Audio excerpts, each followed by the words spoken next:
বাবা ঠাকুর আপনারা কি বলেন প্রভাসযোগ্য লীলা হবে? সবাই মিলে এই লীলা শ্রবণ করতে চান তো? প্রভাসযোগ্য লীলা যাই হোক লীলার রস আমরা আস্বাদন করব। প্রভাসযোগ্য লীলা যেহেতু বৃন্দাবন লীলা, বৃন্দাবনে যেতে হলে কার নাম করতে হয় বাবা? বৃন্দাবনে যেতে হলে রাধারানীর নাম করতে হয়। সবাই মিলে বলুন রাধা রানী কি,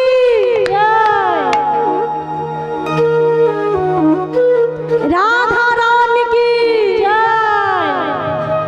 ভগবান কৃষ্ণচন্দ্র কি। সবাই মিলে একটু রাধা রানীর নাম করব, তারপরে আমরা লীলার আস্বাদন করব। তা বাবা এই যে বৃন্দাবন, বৃন্দাবন কিন্তু এক প্রকারের নয়।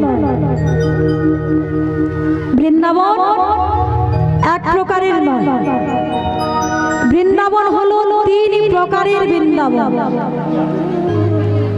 কয় প্রকার বললাম বৃন্দাবন? তিন প্রকারের বৃন্দাবন। একটি হলো ধাম বৃন্দাবন, যেটি হলো বাবা উত্তর প্রদেশ, যেখানে ভগবান কৃষ্ণচন্দ্র অবতীর্ণ হয়েছিলেন। আর একটি হলো কি 3.5 হাত আমাদের এই দেহরু বৃন্দাবন।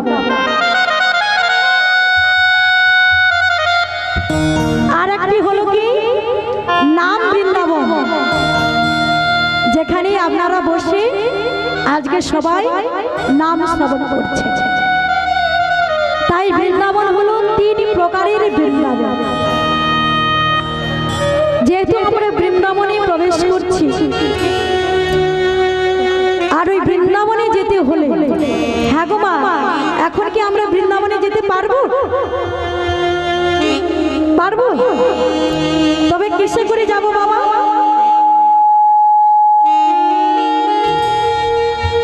এই সময় আমরা বৃন্দাবনে কিসে করে যাব? বাসে করে, ট্রেনে করে, তো কিসে করে যাব?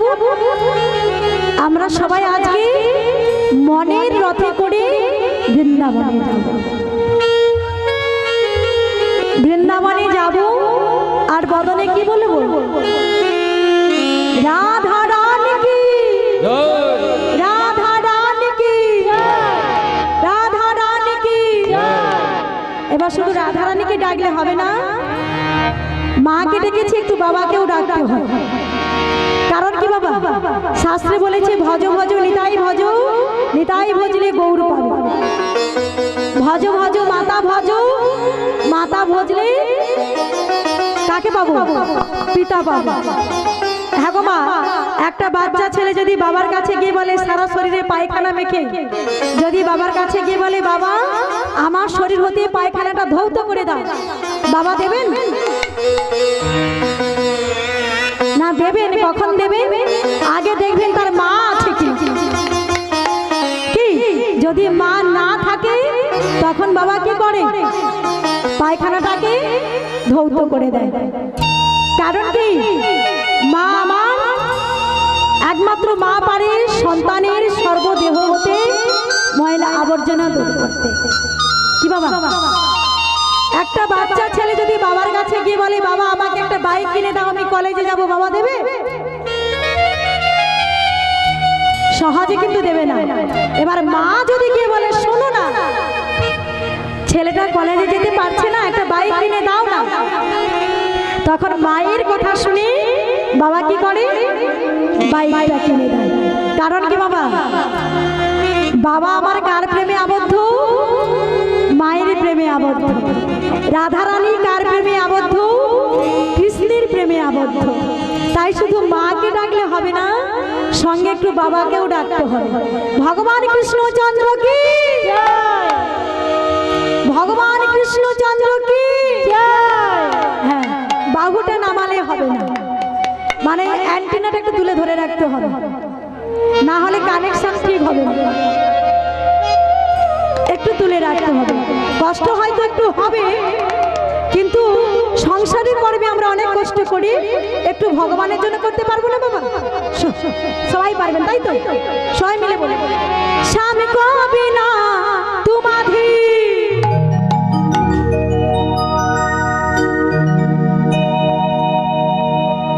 স্বামী কবি না তোমাধি আর তোমারা বিনা শ্যামাধে। একই সুরে তারে তারে বলবো বলো রাধে রাধে রাধে রাধে বলো রাধে রাধে রাধে রাধে বলো রাধে রাধে রাধে রাধে বলো রাধে রাধে রাধে রাধে। স্বামী কবি না তোমাধি স্বামী কবি না তোমাধি তোমারা বিনা শ্যামাধে রাধে রাধে।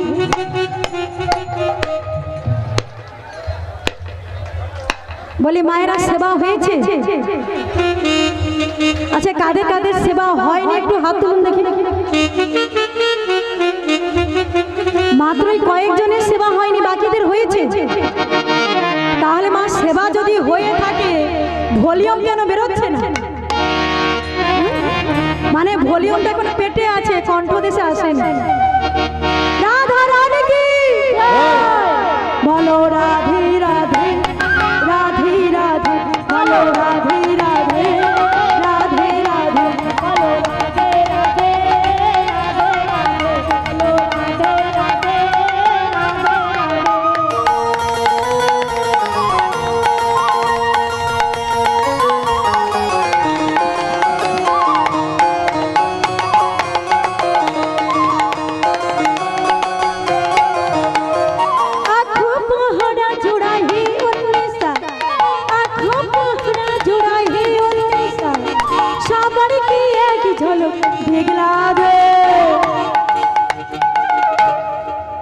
আপনারা বলুন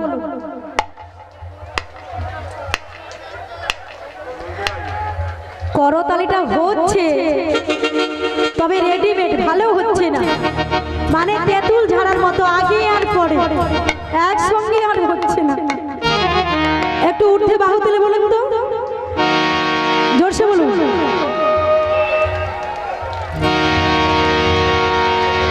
কিছু মনে করবেন না, এই হরিবাসর যদি একজন মা ঝগড়া করে, বেশি নয় একজন, এই হরিবাসরটা পুরো কেঁপে যাবে। আর যে সংখ্যক মায়েরা আছেন, ভক্তমণ্ডলী আছেন, যদি একটু জোরসে বলেন রাধে রাধে, আপনাদের বাড়ি পর্যন্ত শোনা যাবে, এমনকি বৃন্দাবন পর্যন্ত শোনা যাবে যেখানে ভগবান আছেন, মানে ওই ধাম বৃন্দাবনে। রাধা রানী কি বলো রাধে রাধে রাধে রাধে বলো রাধে রাধে রাধে রাধে বলো রাধে রাধে রাধে রাধে বলো রাধে রাধে রাধে রাধে।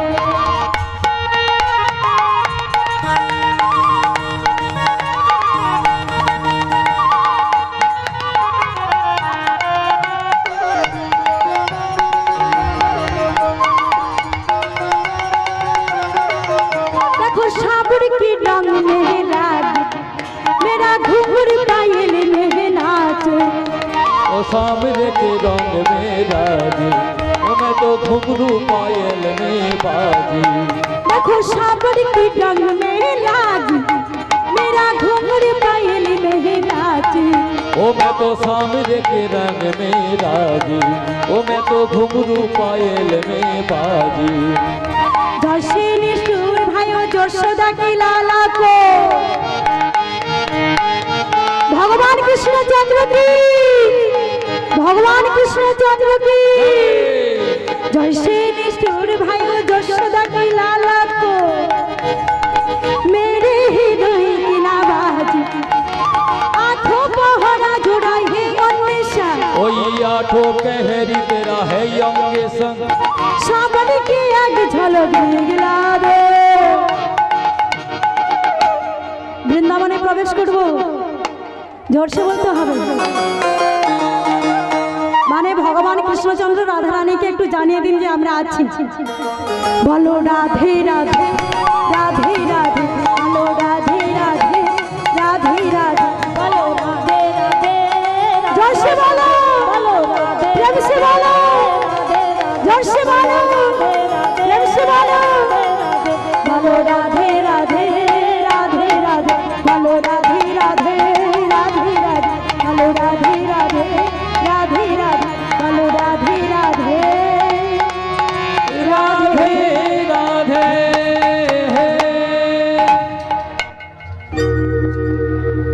দাপর যুগে ভগবান কৃষ্ণচন্দ্র আজকে বাবা ঠাকুর যে লীলারস আস্বাদনের কথা বললেন,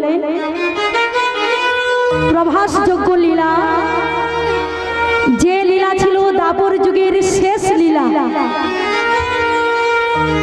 দাপর যুগে ওই লীলা শেষ করে ভগবান এলেন কলিযুগে গৌর হরি হয়ে। আর এই লীলার আর এক নাম হচ্ছে দানব্রত লীলা। এবার আমরা জানব ভগবান কৃষ্ণচন্দ্র দাপর যুগে কত বছর লীলা করেছিলেন, কত বছর লীলা করেছিলেন। মাত্র 125 বছর। কত বছর বাবা ঠাকুর? 125 বছর। শাস্ত্রে বলেছেন একাদশাং ব্রজবর্ষং দ্বাদশাং মথুরাঙ্গতা ত্রয়োদশং অর্জুন রথে 89 দ্বারকা। একাদশাং ব্রজবর্ষং মানে 11 বছর তিনি বৃন্দাবনে লীলা করেছিলেন। তা মৃত্তিকা ভক্ষণ হোক, কিংবা কালীয় দমন হোক, কি পুতনা বধ হোক, কি গিরি গোবর্ধন ধারণ হোক, যা কিছু লীলা করেছিলেন মাত্র 11 বছর। দ্বাদশাং মথুরাঙ্গতা 12 বছর মথুরাতে রাজা হয়েছিলেন মামা কংসকে বধ করে। ত্রয়োদশং অর্জুন রথে 13 বছর ধরে কুরুক্ষেত্রের যুদ্ধে অর্জুনের রথের সারথি হয়েছিলেন ভগবান কৃষ্ণচন্দ্র।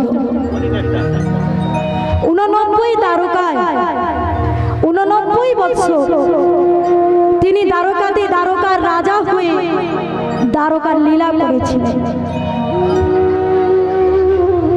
এই 125 বছর লীলা করার শেষ যে লীলা করবে সেই শেষ লীলা হচ্ছে প্রভাসযোগ্য লীলা। কিন্তু ভগবান কৃষ্ণচন্দ্র এই যে প্রভাসযোগ্য লীলা বাবা, প্রভাসযোগ্য কেন করেছিলেন? প্রথমে জানবো প্রভাসযোগ্যটা কেন করেছিলেন। এর অনেকগুলো কারণ আছে। প্রথম কারণ কি, সুতপা চিত্রাঙ্গদের এক মুনিপুত্র প্রভাস নদীর জলে পড়ে গিয়েছিল। সুতপা ঋষি প্রভাসকে অভিশাপ দিলেন, ওরে প্রভাস, তুই আমার একমাত্র পুত্রকে গ্রহণ করলি, আমি তোকে অভিশাপ দিচ্ছি, তোর মুখে কুকুর শৃগালে মলমূত্র ত্যাগ করবে। জলের থেকে উঠে এলেন কে? প্রভাস, মানে প্রভাস নদী। নিজ রূপ প্রকাশ করে বলছে, মুনিবর, আমি তো আপনার পুত্রকে গ্রহণ করি নাই, এই প্রভাস নদীর জলে বাস করে একটা হিংস্র কুমির সেই আপনার পুত্রকে গ্রহণ করেছে। সুতপা ঋষি বললেন, মুখ থেকে যে কথা বেরিয়ে যায় তা তো আর ফেরানো যায় না। কি বাবা, ফেরানো যায় কি? মুখ থেকে আমাদের যে কথা বেরিয়ে যায় সেটাকে আপনি ফিরে নিতে পারবেন? আমরা কেউ পারব না। তো তোকে যখন আমি অভিশাপ দিয়েছি তো তোর পক্ষে কুকুর শ্রীগাল মলমূত্র ত্যাগ করবে, কিন্তু যেহেতু তোর কোনো অপরাধ নেই, এই অভিশাপের সঙ্গে সঙ্গে আমি তোকে একটি আশীর্বাদ করছি। যেদিন দ্বাপর যুগের শেষে ভগবান কৃষ্ণচন্দ্র তোর পক্ষে যজ্ঞ করবে, সেদিনই তোর ওই নদীর জল হবে গঙ্গা জলের মতো পবিত্র। এটি হচ্ছে কি প্রথম কারণ। দ্বিতীয় কারণ কি? দ্বিতীয় কারণ হলো চন্দ্রদেব মানে চাঁদ মামা, যাকে আমরা সবাই মামা বলে ডাকি, সবাইয়েরই মামাকে, সবাইয়েরই মামাকে বাবা চাঁদ মামা। সেই চাঁদ চন্দ্র দেবতার 27টি স্ত্রী ছিল। কটি কটি স্ত্রী ছিল বললাম মা? চন্দ্রদেবের কটি স্ত্রী? 27টি স্ত্রী। তা সত্ত্বেও তিনি কি করেছিলেন? গুরুদেব বৃহস্পতির স্ত্রী তারাকে হরণ করেছিলেন। সেই চন্দ্রদেব আর তারার ঔরসে একটি সন্তান হয়েছিল, যার নাম হলো বুধ। চন্দ্রদেব যখন গুরুপত্নীকে হরণ করলেন, গুরুদেব বৃহস্পতি অভিশাপ দিলেন। কি অভিশাপ দিলেন? না তোর ক্ষয় রোগ হবে।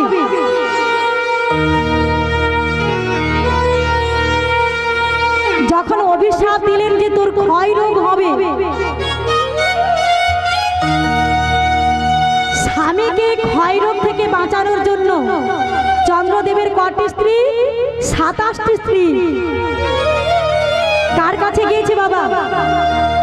মাথায় ওন্নাটি ঢাকা দিয়ে কার কাছে গিয়েছে? গুরুদেব বৃহস্পতির কাছে। গুরুদেব বৃহস্পতির সেবা করে গুরুদেব বৃহস্পতির কাছ থেকে জানতে পারলেন চন্দ্রদেবকে যদি সোম নামক তীর্থে যদি স্নান করানো হয়, তাহলে চন্দ্রদেবের ক্ষয় রোগ ভালো হয়ে যাবে। এবার কার কাছে গেলেন? কোথায় গেলেন? না ওই সোম নামক তীর্থে। সোম নামক তীর্থে গিয়ে দেখে কি সোম পর্বতে কে বসে আছে? হরিবল মায়েরা, আপনারা শিব চতুর্দশী পালন করেন তো? শিব চতুর্দশী পালন করেন তো? কিন্তু শিব চতুর্দশীটা প্রথম কে পালন করেছিল? এই লীলার মাধ্যমেও আপনারা জানতে পারবেন শিব চতুর্দশী কিভাবে মর্তধামে প্রচলিত হলো। এই যে শিবের মাথায় জল ঢালতে হয়, কারা আগে ঢেলেছিল? ওই চন্দ্রদেবের 27টা স্ত্রী। যখন গেল বাবা, দেখলো কি সোম পর্বতে কে বসে আছেন? দেবাদিদেব মহাদেব। এবার কি করবে? না, ওই 27 জন স্ত্রী সোম তীর্থ হতে জল এনে প্রথমে কার মাথায় ঢেলে দিল? এবার বলবেন যে বাবা ভোলানাথের মাথায় কেন ঢাললো? চন্দ্রদেব ক্ষয় রোগ হতে হতে হতে হতে মাত্র একটি কলা বাকি আছে। সে একটি কলাকে কি করে বাঁচানো যায়, ওই জন্য শিব ঠাকুর কি করলেন? দেবাদিদেব ভোলানাথ তার জটার মধ্যে রেখে দিলেন না। তাই 27 জন স্ত্রী মনে মনে ভাবলো, এতে আমাদের স্বামীর মাথায়ও জল ঢালা হবে, আর শিব ঠাকুরের মাথায় মানে দাদা বাবুর মাথায়ও জল ঢালা হবে। হ্যাঁ, তাই কি করলো? ওই 27 জন স্ত্রী বাবা ভোলানাথের মাথায় জল ঢেলে দিলেন। ওই সোম নামক তীর্থের জল থেকে চন্দ্র দেবতা তার পুরো শক্তি ফিরে পেয়েছিলেন, পূর্ণ কলা হয়েছে। সোম নামক তীর্থ প্রভা মানে কি? জ্যোতি। আস মানে কি? ফিরে পাওয়া। তাই জ্যোতি ফিরে পেয়েছিলেন বলে নাম হয়েছিল কি প্রভাস। কটি কারণ বললাম, কটি কারণ হলো। ও মায়েরা হরে বল হরে বল। এই যে আপনার ওদিকে, ও মা ওইদিকে যে ডেকেছি যে মা, ও মা ওদিকে কেউ আছে? প্রভাতযোগ্য লীলা হওয়ার পিছনে কটি কারণ বললাম। আপনার বৌমা আছে এখানে এসেছে? আসেনি, ভালো করেছে। আপনার বৌমা আসেনি তো? আপনি বাড়ি ফিরে গেলেন, যদি গিয়ে জিজ্ঞাসা করে হ্যাঁ গো মা তুমি যে কীর্তন শুনতে গিয়েছিলে বলো তো আজকে দিদি ভাই যে কীর্তন করেছিল কীর্তনের নামটা কি, কিংবা যে লীলাটা করেছিল সেই লীলার বিষয়বস্তুটা কি। আপনি যদি মন দিয়ে না শুনেন, আপনি তো শুনছেন না, বৌমা যদি জিজ্ঞাসা করেন বলতে পারবেন? আজকালের বৌমা একবারে দিয়ে দেবে ওষুধ হাইড্রোজেন, বলবে আমি যাইনি ভালো করেছি। কি আপনি গিয়েও যদি না কিছু আস্বাদন করতে পারলেন, আমি যে বাড়িতে আছি অনেক ভালো। কি বাবা ঠাকুর? তাই আগে নিজেকে একটু জানতে হবে, তারপরে তো অন্যকে জানাবেন। কটি কারণ বললাম প্রভাসযোগ্য লীলা হওয়ার পেছনে, কটি কারণ বললাম? দুটি কারণ বললাম। তৃতীয় কারণ কি? কুরুক্ষেত্রের যুদ্ধ কতদিন ধরে হয়েছিল বাবা? কুরুক্ষেত্রের যুদ্ধ কতদিন ধরে হয়েছিল? একজন বাবা ঠাকুর বলুন।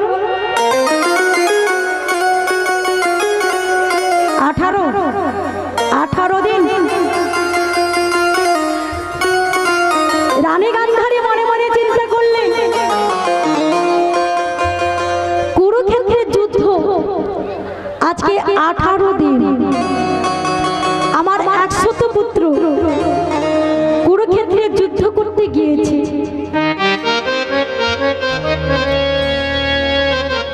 আর আমি মা হয়ে এখনো বাড়িতে বসে আছি।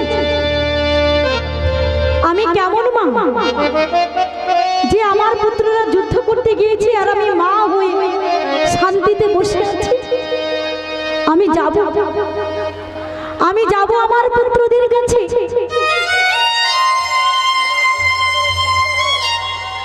ঘুটঘুটে অন্ধকার,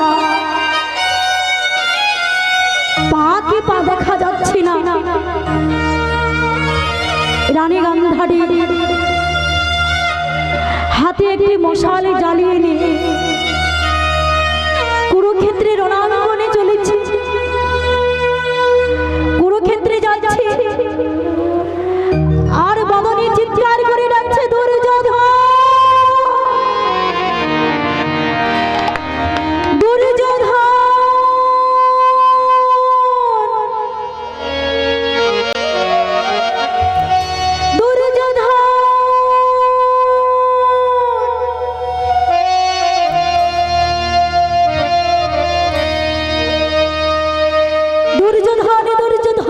চিৎকার করতে করতে রানী গান্ধারী যখন কুরুক্ষেত্রের রণাঙ্গনে কে দেখলেন বাবা? কুরুক্ষেত্রের রণাঙ্গনে লক্ষ লক্ষ নরনারী মরে পড়ে আছে, কারুর হাত নেই, কারুর পা নেই, নাড়ে ভুড়ি ছিন্ন ভিন্ন অবস্থায় পড়ে আছে। তার মধ্যে রানী গান্ধারী কাকে দেখতে পেলে? তার প্রিয় পুত্র দুর্যোধনকে। বক্ষে জড়িয়ে ধরে বলছে, ওরে দুর্যোধন, ওরে পুত্র আমার,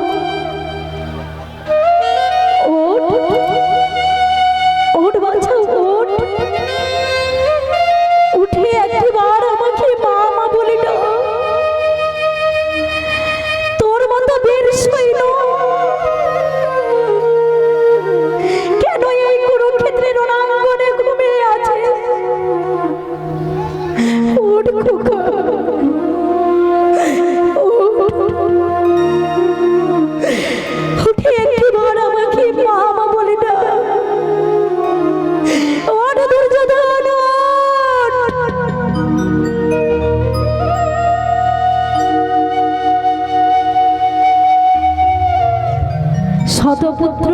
কাটিয়ে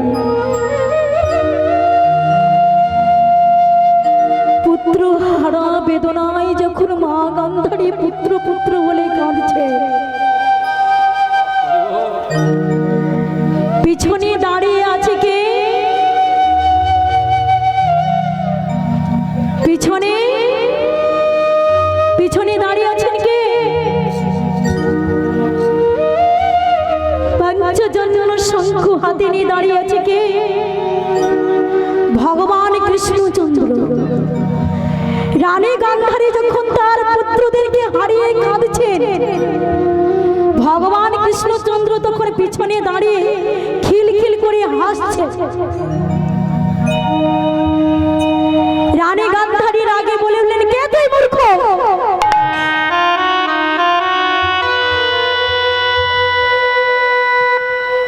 কে তুই মূর্খ? তোর যদি সাহস থাকে তুই আমার সামনে এসে দাঁড়া। আমি আমার শতপুত্র বিচ্ছেদে পুত্র হারাও হা পুত্র বলে কাঁদছি। আর কে তুই মূর্খ যে আমার পিছনে দাঁড়িয়ে তুই খিলখিল করে হাসছিস? তোর যদি সাহস থাকে তুই আমার সামনে এসে দাঁড়া।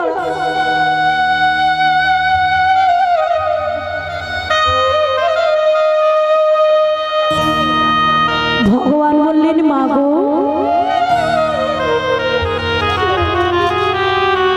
আমাকে দেখতে হলে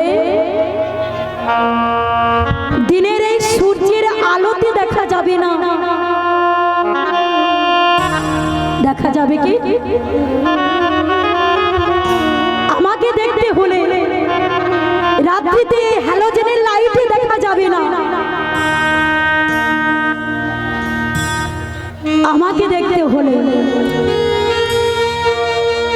একটি লাইটের প্রয়োজন। বলুন তো বাবা, সেটা কি? ভগবান বললেন, আমাকে দেখতে হলে একটি লাইটের প্রয়োজন। সেই লাইটটা কি?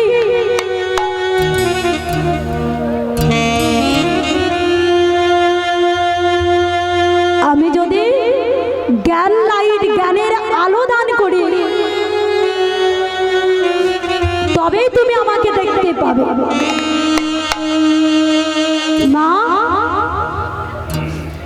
তুমি আমাকে দেখতে চাও? ও মা, তুমি আমাকে দেখতে চাও আমি কে? তাহলে তুমি এখনই দেখতে পাবে আমি কে। ভগবান কৃষ্ণচন্দ্র সঙ্গে সঙ্গে রানী গান্ধারীর সামনে এসে দাঁড়ালেন।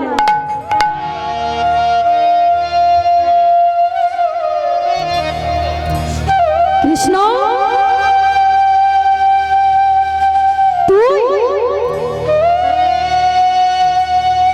তুই তো মূর্খ নস, তুই তো পাগল নস। ওরে কৃষ্ণ, কৃষ্ণ রে, লোকে নাকি তোকে ভগবান বলে। হরে কৃষ্ণ, আমি আমার শতপুত্রকে করে হা পুত্র, হা পুত্র বলে কাঁদছি। হা পুত্র, হা পুত্র বলে নয়নের জলে ভেসে যায়। আর তুই ভগবান হয়ে, তুই ভগবান হয়ে ভক্তের কান্না দেখে খিলখিল করে হাসছিস।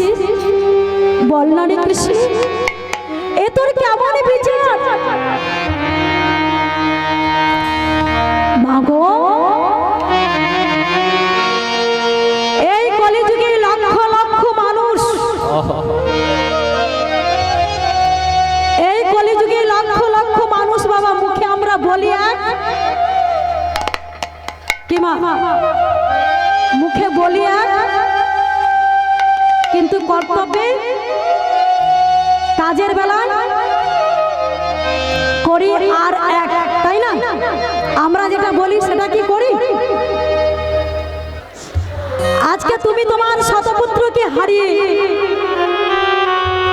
আমাকে দোষারোপ করছো। ও মা, আজকে তুমি তোমার পুত্রদেরকে হারিয়ে আমাকে দোষারোপ করছো। মনে করো তো মা, এই কুরুক্ষেত্রের যুদ্ধে ঠিক 18 দিন আগের কথা।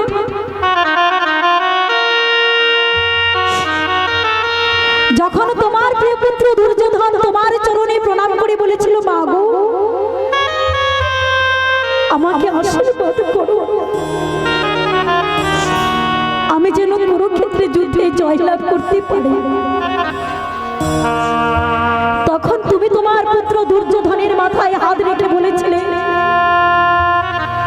ওরে দুর্যোধন, আজকে তুই যে যুদ্ধ করতে যাচ্ছিস, এই যুদ্ধ ভারত পাকিস্তানের যুদ্ধ নয়।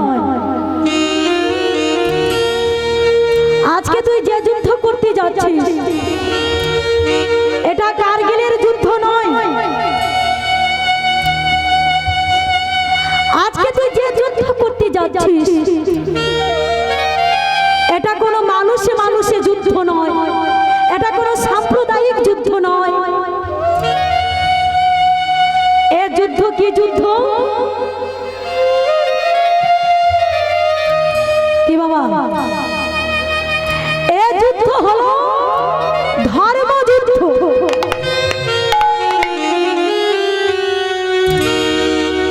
আর এই ধর্মযুদ্ধে কার জয় হবে আর কার পরাজয় হবে সে কথা আমি বলতে পারবো না। তবে তোর মাথায় হাত রেখে আজকে আমি একটি আশীর্বাদ করতে পারি। তোর মাথায় হাত রেখে তোর মা গান্ধারী আজকে একটি আশীর্বাদ করতে পারি। কি আশীর্বাদ দিলে?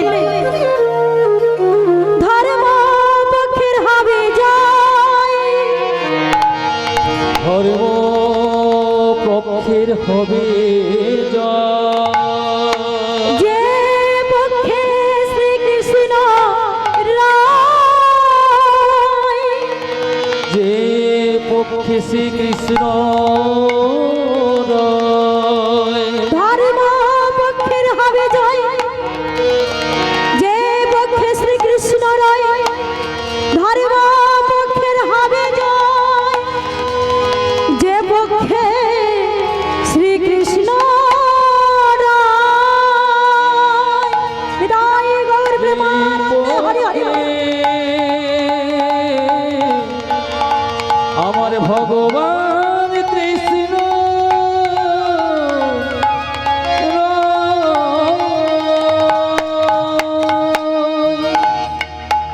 এবার তুমি বলো মা, তোমার ওই 100 পুত্রের একটা পুত্র কি আমার পক্ষে ছিল? কি বাবা? তোমার ওই 100 পুত্রের একটা পুত্র কি আমার পক্ষে ছিল? হরি বল। ভগবান বললেন, যারা আমার পক্ষে থাকে আমি তাদেরকে রক্ষা করব, আর যারা আমার বিপক্ষে যায় আমি তাদেরকে ধ্বংস করব। চাষি যেমন চাষ করার আগে কি করে বাবা? লাঙল দিয়ে সমস্ত আগাছাগুলোকে পরিষ্কার করে। এই যে জমিতে যে ধান রোপণ হয় তার আগে জমিটা পরিষ্কার করতে হয় না? কেন করেন? ফসল ভালো হবে বলে। তেমনি ভগবান কৃষ্ণচন্দ্র বললেন, যুগে যুগে আমি আমার ধর্মকে রক্ষা করবার জন্য তোমার ওই পুত্র আগাছাগুলোকে আমি সাফ করে দেই, আমি তুলে নিই, আমি পরিষ্কার করে দিই।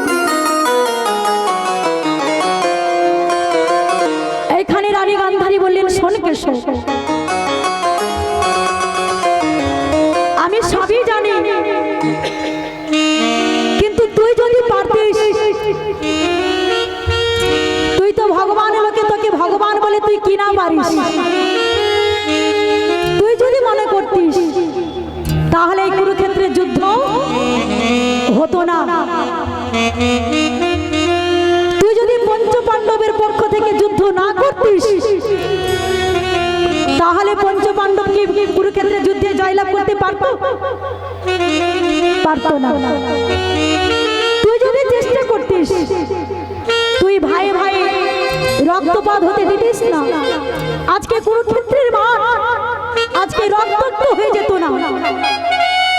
শোন কেশব, আমি রানী গান্ধারী, তপস্বিনী রানী গান্ধারী,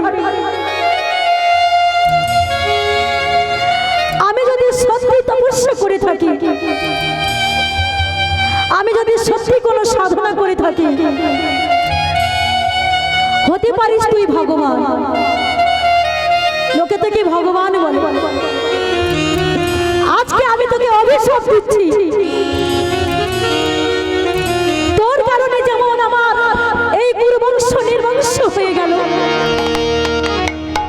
আমার কুরুবংশে যেমন বাতি দেওয়ার মতো কেউ থাকলো না,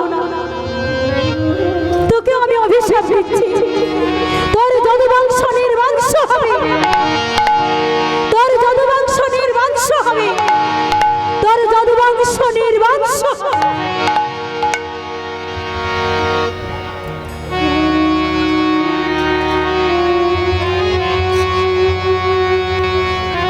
রানী গান্ধারীর অভিশাপ ভগবান মস্তকে নিলেন। তাই হবে মা, তোমার অভিশাপ আমি মাথায় করে নিলাম। গান্ধারীর অভিশাপে যদুবংশ নির্বংশ হয়ে গেল। ভগবান মনে মনে চিন্তা করলেন, এবার দাপরি লীলা শেষ করে আমাকে চলে যেতে হবে। আর এই দাপরি লীলার শেষ লীলাই হচ্ছে প্রভাসকুলে যজ্ঞ। আমি যেহেতু দাপরি লীলা শেষ করব, তাই যাওয়ার আগে আমি সবাইয়ের সঙ্গে একটু মিলন ঘটিয়ে যেতে চাই। স্বর্গমর্ত পাতাল ত্রিভুবনের সবাইয়ের সঙ্গে আমি একটু মিলন ঘটিয়ে যেতে চাই। তাই কি করল, ওরে কংস ধ্বংস করি হরি মথুরাতে গিয়া, কংস ধ্বংস করি হরি, কংস ধ্বংস করি হরি, কংস ধ্বংস করি হরি মথুরাতে গিয়া, কংস ধ্বংস করি হরি মথুরাতে গিয়া, কংস ধ্বংস করি হরি মথুরাতে গিয়া। আর প্রভাস্তিরে যজ্ঞ করি নারদে ডাকিয়া, ওই প্রভাস্তিরে যজ্ঞ করি নারদে ডাকিয়া, প্রভাস্তিরে যজ্ঞ করি নারদে ডাকিয়া, ওই প্রভাস্তিরে যজ্ঞ করে নারদে ডাকিয়া। বলি আই রে নারদ কাছে আই রে, আইরে নারদ কাছে আইরে, আই রে নারদ কাছে আই রে, আইরে নারদ কাছে আমি আইরে, প্রভাস্তিরে যজ্ঞ করব, আই রে নারদ কাছে আই রে, প্রভাস্তিরে যজ্ঞ করব, আইরে নারদ কাছে আইরে, আমি প্রভাস্তিরে যজ্ঞ করব, আই রে নারদ কাছে আই রে, প্রভাস্তিরে যজ্ঞ করব, আইরে নারদে আইরে কাছে, প্রভাস্তিরে যজ্ঞ করব, আইরে নারদে আইরে কাছে, প্রভাস্তিরে যজ্ঞ করব, আইরে নারদ আইরে কাছে। ভগবান প্রভাস্ত্রী যজ্ঞ করবে বলে কাকে ডাকলেন? প্রভাস্ত্রী যজ্ঞ করার জন্য ডাকলেন কাকে? ভক্ত নারদকে।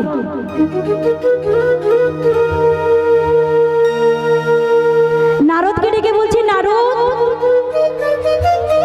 আমি প্রভাস্ত্রী যজ্ঞ করব, এবার বলো কি করলে আমার যজ্ঞ পূর্ণ হবে?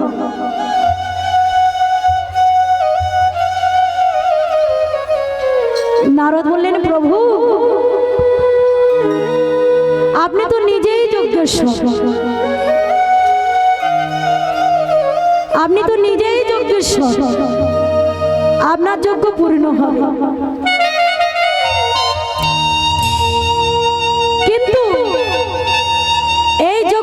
পূর্ণ হতে হলে কয়েকটি শর্ত আছে।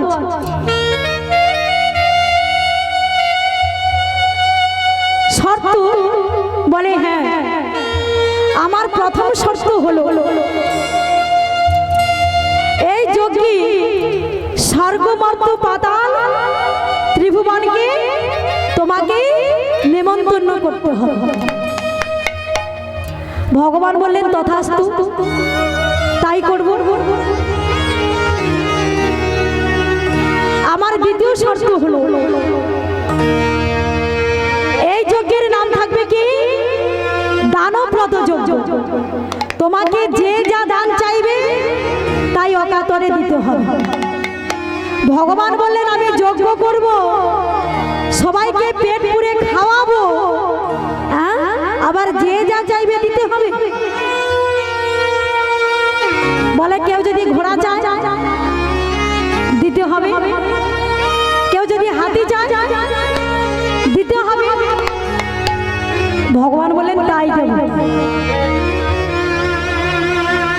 আমার তৃতীয় শর্ত হলো তোমাকে ভিক্ষা করতে হবে।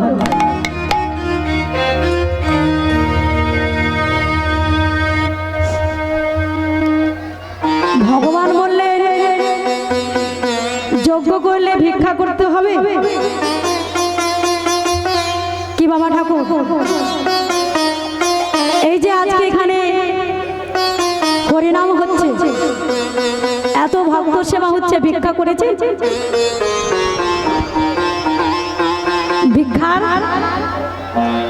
ভিক্ষা আমরা করি কেন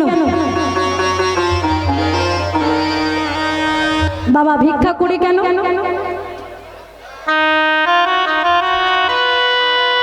আপনারা ভিক্ষা করেন কেন? কলিযুগে এমনও ভক্ত আছে বাবা, যে মনে করলে একাই 10,000 ভক্তকে সেবা দিতে পারে না। তাহলে ভিক্ষা করেছেন কেন? কারণ একটাই, ভিক্ষাতে কোনো অহংকার থাকে না। যদি কোনো একক ব্যক্তি 10,000 ভক্তকে সেবা দিয়ে থাকে, সে নিজের নাম করে বলে আমি এই 10,000 ভক্তকে সেবা দিচ্ছি, আমি করছি।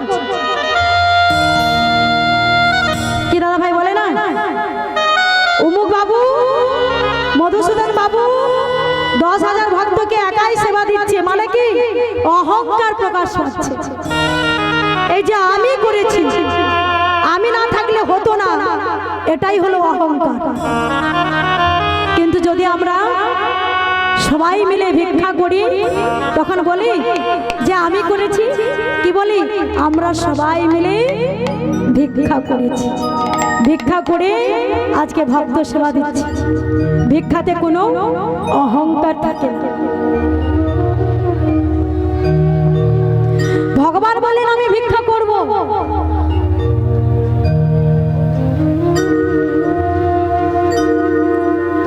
ভগবান বললেন আমি ভিক্ষা করব, তবে এ যুগে নয়, এটা তো দাপর যুগ। এ যুগে আমি ভগবান কৃষ্ণচন্দ্র দ্বারকার রাজা, আমি এ যুগে ভিক্ষা করব না। আমি ভিক্ষা করব তবে কোন যুগে? যেদিন আমি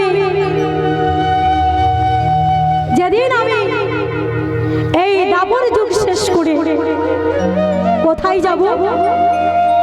কলি যুগে। কি হয়ে যাব? রাধা কৃষ্ণ মিলিত তনু, রাধা কৃষ্ণ মিলিত তনু, হব শ্রী গৌরাঙ্গ, শ্রী গৌরাঙ্গ, হব শ্রী গৌরাঙ্গ, শ্রী গৌরাঙ্গ।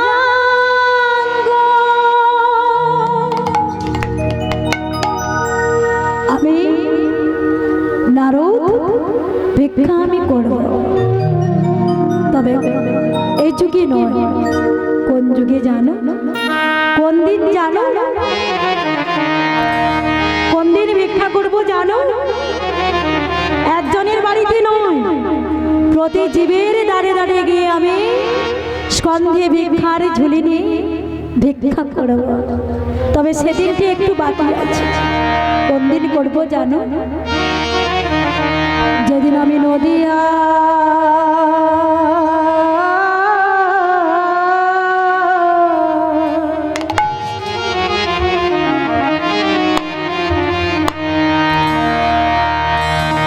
গৌরাঙ্গ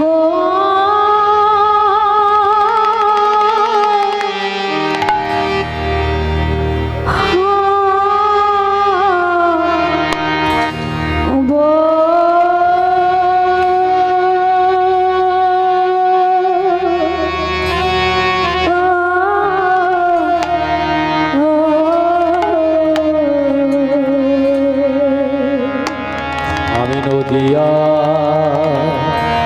নদিয়ায় এসে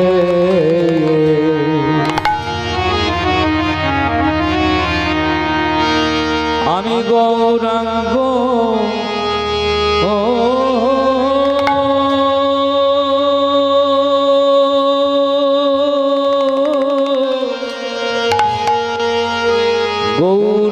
গৌরাঙ্গ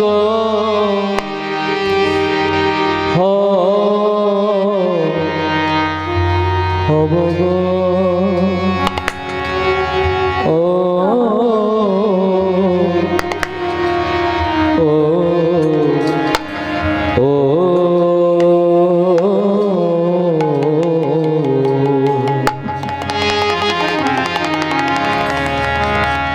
যেদিন আমি নদিয়া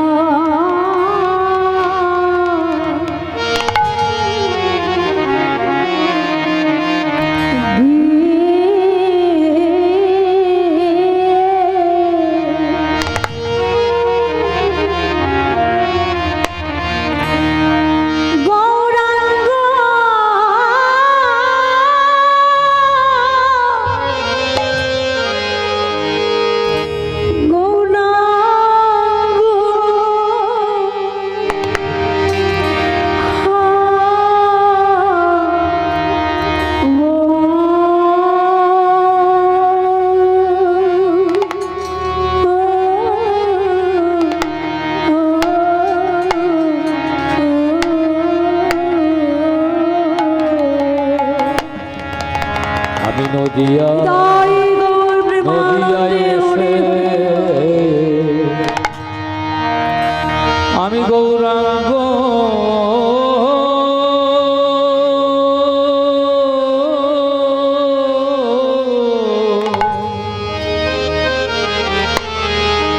আমি গৌরাঙ্গ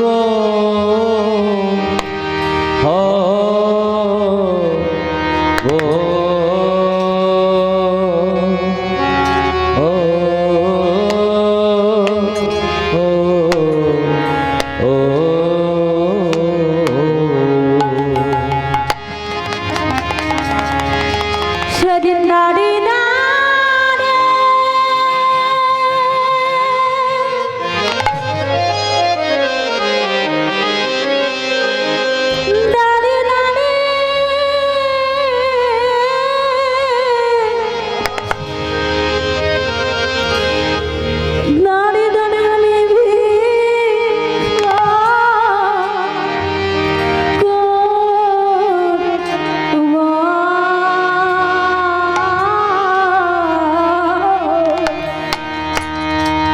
আমি নদিয়া নদিয়া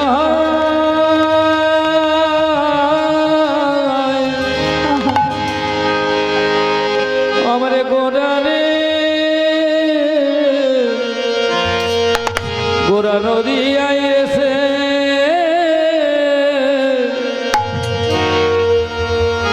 ভিক্ষা ভিক্ষা করব দয়াম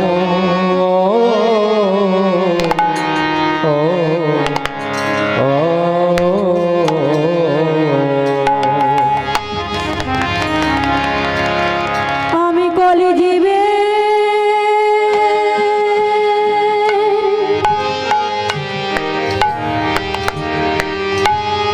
ওই না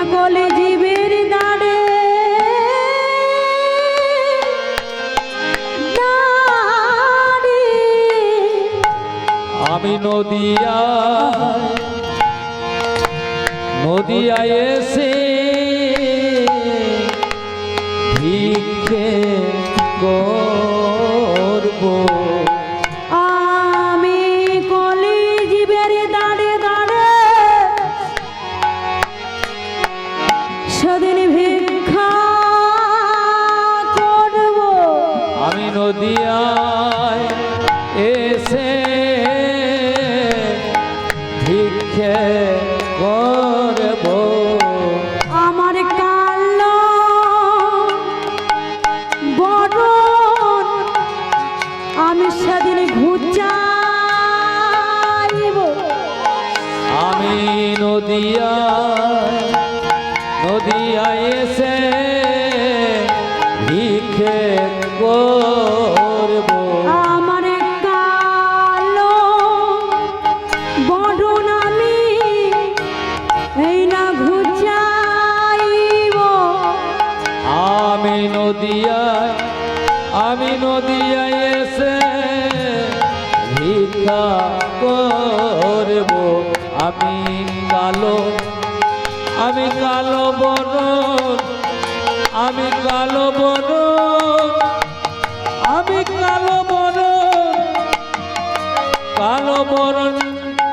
কালো বরণ খোঁজাইব আমি নদিয়ায় এসে ভিক্ষে করব আমি ধুলাই গোড়া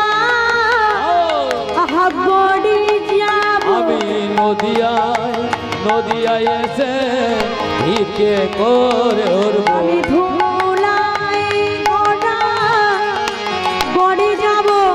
আমি নদিয়ায় এসে ভিক্ষে আমি ভুলাই গড়া গড়ি দেব আমি নদিয়ায় এসে ভিক্ষে করব আমি কালো বরণে খোঁজাইব নদিয়ায় এসে ভিক্ষে করব কালো বরণে রাখব না গো নদিয়ায় এসে ভিক্ষে করব কালো বরণে রাখিব না গো নদিয়ায় এসে ভিক্ষে করব এই না প্রতি জীবের দাঁড়ে দাঁড়ে আমি নদিয়ায় এসে ভিক্ষে করব আমি প্রতি জীবের দাঁড়ে দাঁড়ে আমি নদিয়ায় এসে ভিক্ষে করব না প্রতি জীবের দাঁড়ে দাঁড়ে আমি নদিয়ায় এসে ভিক্ষে করব না স্কন্ধে ভিক্ষার ঝুলি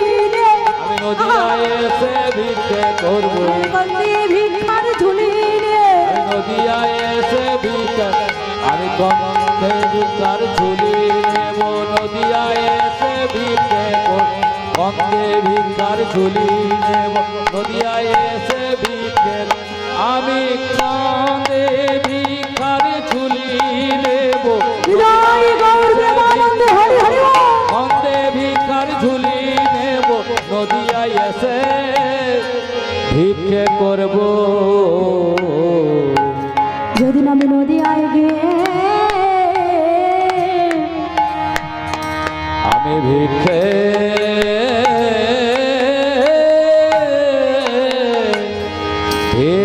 করব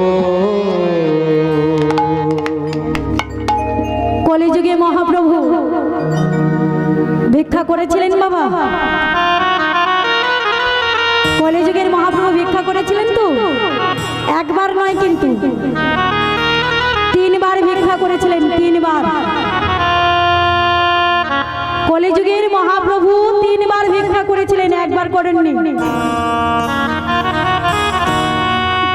প্রথমত তিনি কোন ঘরের সন্তান ছিলেন বাবা? মিশ্র মানে কি ব্রাহ্মণ। ব্রাহ্মণ দিয়ে যখন উপনয়ন হয় তখন ভিক্ষা চাইতে হয় না, মায়ের কাছে ভিক্ষা চাইতে হয়। ভিক্ষাগ্রহীর মা তো মায়ের কাছে ভিক্ষা চেয়েছিলেন। দ্বিতীয় দিন তিনি ভিক্ষা চেয়েছিলেন। দ্বিতীয়বার কোন দিন? যেদিন কেশব ভারতীর কাছে সন্ন্যাস মন্ত্রে দীক্ষিত হয়েছিলেন। গুরুদেবের গুরুদক্ষিণা দেওয়ার জন্য নগর নগরবাসীর কাছে তিনি ভিক্ষা চেয়েছিলেন। তৃতীয়বার ভিক্ষা চেয়েছিলেন কোন দিন? যেদিন নামাচার্য হরিদাস দেহ রাখলেন। হরিদাসের সমাধি করার পরে হরিদাসের ক্রিয়াকর্ম করার জন্য নীলাচলবাসীর কাছ থেকে তিনি ভিক্ষা করেছিলেন। এই তিনবার তিনি ভিক্ষা করেছিলেন। ওরে শ্রীকৃষ্ণ নারদের কথা, শ্রীকৃষ্ণ নারদের কথা, আমার বলরাম আসি তথা, বলরাম আসি তথা, আর শুনিলে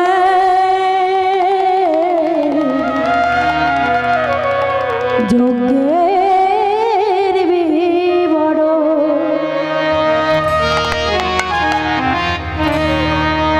আজকে ভগবান কৃষ্ণচন্দ্র যখন নারদের সঙ্গে কথা বলছে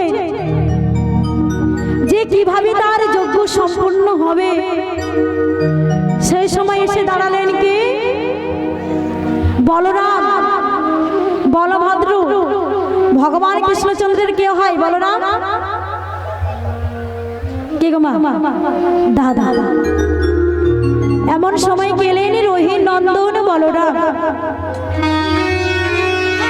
দাদা বলরাম এসে বলছে, হ্যাঁ রে ভাই, তুই নাকি প্রভাস্ত্রী যজ্ঞ করবি? বলছে, হ্যাঁ দাদা, আমি প্রভাস্ত্রী যজ্ঞ করব। তা বলো দাদা, কি করলে আমার যজ্ঞ পূর্ণ হবে? বলরাম বললেন, ভাই রে কানাই, তোর যজ্ঞ পূর্ণ হবে অগ্রে তুই পিতা মাতাকে নেমন্তন্ন দে, ব্রজবাসীদের নেমন্তন্ন দে, স্বর্গমর্ত পাতাল এই ত্রিভুবনকে তুই নেমন্তন্ন দে।